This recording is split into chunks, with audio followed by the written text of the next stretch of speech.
Wow! Nakita ko 'no, ng silhouette, it's like dalawang anino and they're dancing in the dark. They're dancing in the dark.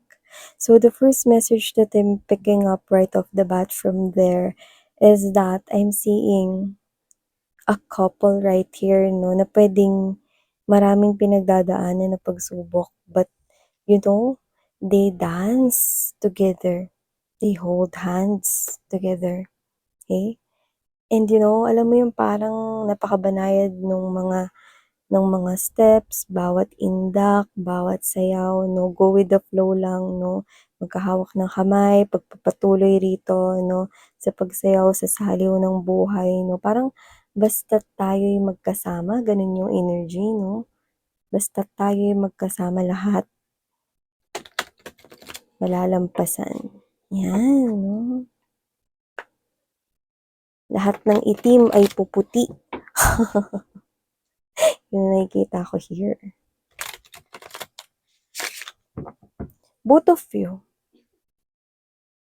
considering each other as their wish come true. Ikaw ang wish niyang natupad at siya ang wish mong natupad. Wow! What's going on? Let's see.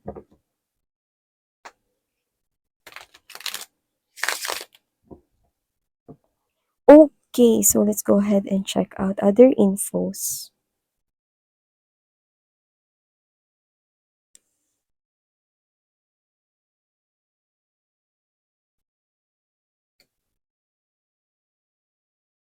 Oh.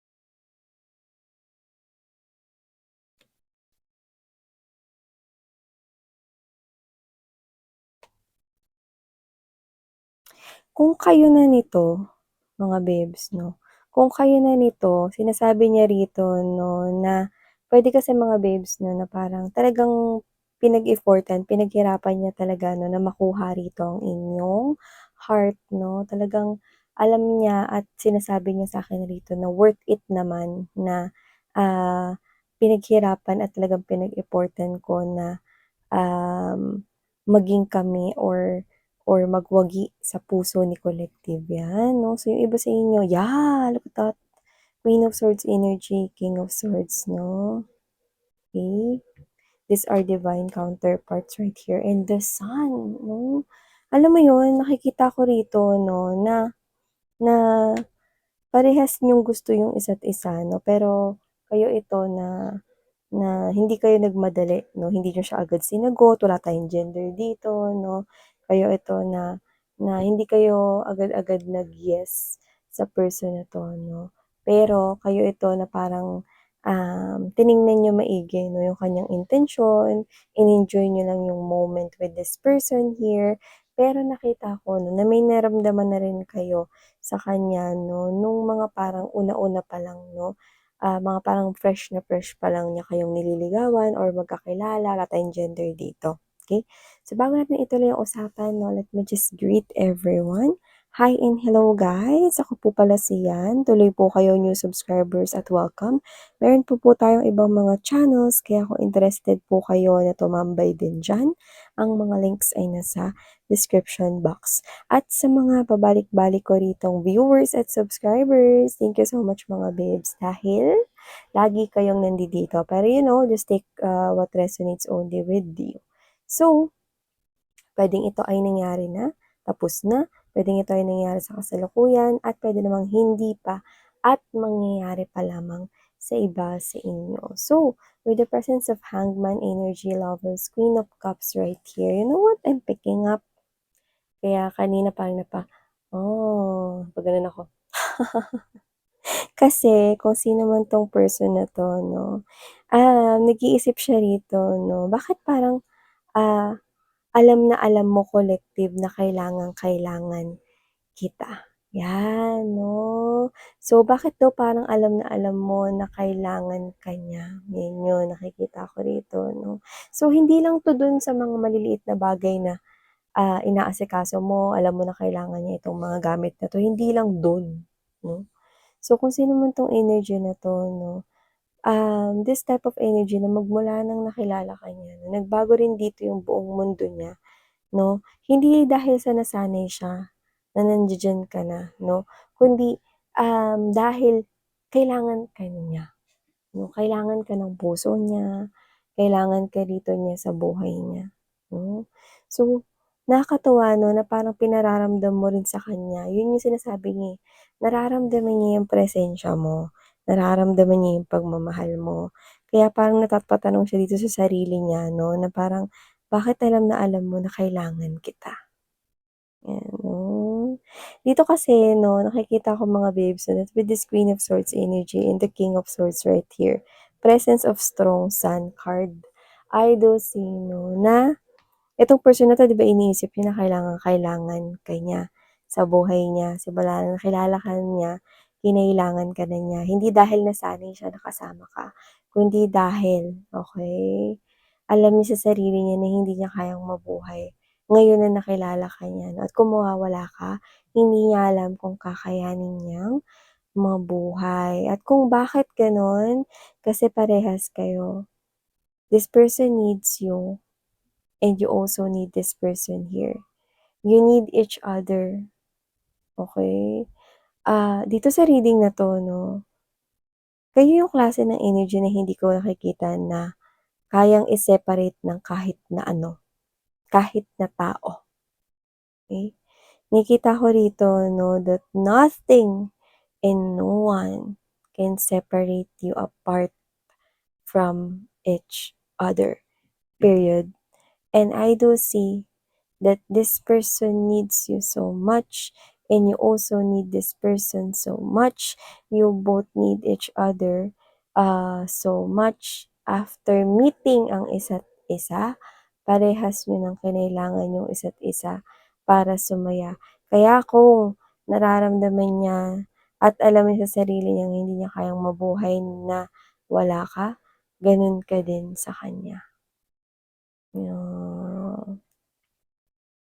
So, yung iba nakikita ko rito 'no, may energies ako na nakikita rito 'no, two old, people 'no, two old couple right here like they're together, maybe you've been already for so many decades or years or kayo ito 'no, wala tayong age dito 'no, kayo ito na young at age pa lang ngayon or baka nasa, middle kayo 'no ng 30s or 40s 'no, but doesn't have to be wala naman tayong gender.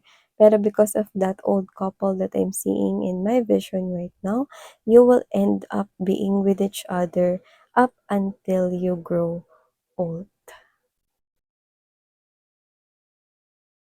How amazing is that? Someone needs you so much, eh, and it means a lot to him or her. And without, knowing the extent of your love for him or her, you also cannot live with this person here, okay? I do see that this is the type of connection here that will continue to flourish because both of you is having the 10 of coins right at the center of this reading. This is a puno, this is a tree right here. Matibay itong puno na 'to. Punong-puno ito ng stability. Ang taong ito at ang enerhiya mo ay isa. So whatever the case may be, I do see that both of you will continue to need each other to be more happy in life. Yeah, kaya niyong gawin yung mga bagay na puwede ninyong gawin ng mag-isa, okey? kagaya nung hindi niyo pa nakikilala yung isa't isa, masaya, 'di ba? Masaya rin kayo nung mga time na yun. May iba-iba rin kayong ginagawa dito, pero after ninyong makilala yung isa't isa, mas masaya. Mas masaya ninyong ginagawa yung mga bagay, tina-try yung mga bago ritong activities, mga bagong interesting na mga bagay together, mas masaya. Oo, nagbuo na kayo ng attachment sa isa't isa, okey? At aminado ang parehas sa inyo na hindi na gano'n, kasaya kung may mawawalang isa. So, dito nakikita ko 'no, that you both need each other to be more happy and to be more feeling that, feeling alive, 'di ba? And what I love about this is the presence of Hierophant's energy in the Ten of Coins. You know what that is? Kayo ang klase ng couple na wala tayo ritong relihiyon or belief, okay? So, just take how this resonates. Ano man ang relihiyon ninyo, mga babes, no? Kung magkaiba man kayo o parehas, ang Diyos ang sentro ng inyong relasyon. At dahil ang Panginoon ang nilagay ninyong sentro ng inyong relasyon, nakikita ko na nalalampasan ninyo ang bawat kada pagsubok na dumadating sa inyong buhay at dadating pa ay parang gabutil na lamang 'no, dahil parehas ninyong ilalaban ang koneksyon na ito at mapagtatagumpayan dahil ang Diyos ang naging sentro ng relasyon ninyo. Beautiful. So definitely, if this person here is in your life and you're not married with this person yet, I do see marriage. I do see that for others of you could be dealing here with a foreigner but doesn't have to be. Okay? Nakita ko kasi so minention ko. Okay? So foreigner man yan or hindi, nakikita ko rito ikakasal kayo sa kanya. And with this type of energy of Seven of Coins and the Hierophant, I do see that this person here, both of you, actually, mas lalo pa kayong mapapalapit sa Diyos dahil ilalapit kayo ng inyong person sa Kanya pa more. Mas lalo ninyong makikita sa isa't isa, no, na tama ang desisyon ninyong ginawa, no, na pumunta kayo at lumapit sa isa't isa, no, at ipagpatuloy ang koneksyon na ito. So yung iba nakita ko dito na parang medyo may pag-aalala in the past or parang meron ditong conflict in the past. Maybe may kinalaman yung family or may issue about something pero yun ay nagkaroon ng solusyon noon. So nakita ko rito 'no na kung ano man ito, posibleng may background or culture difference, especially kung yung kadil niyo ay foreigner 'no. Pero nakikita ko rito na nag-e-end na yun. Yung iba doesn't have to be foreigner ha, puwede rin kasi magkaiba kayo ng culture or may differences sa inyong tradition or background, 'yan.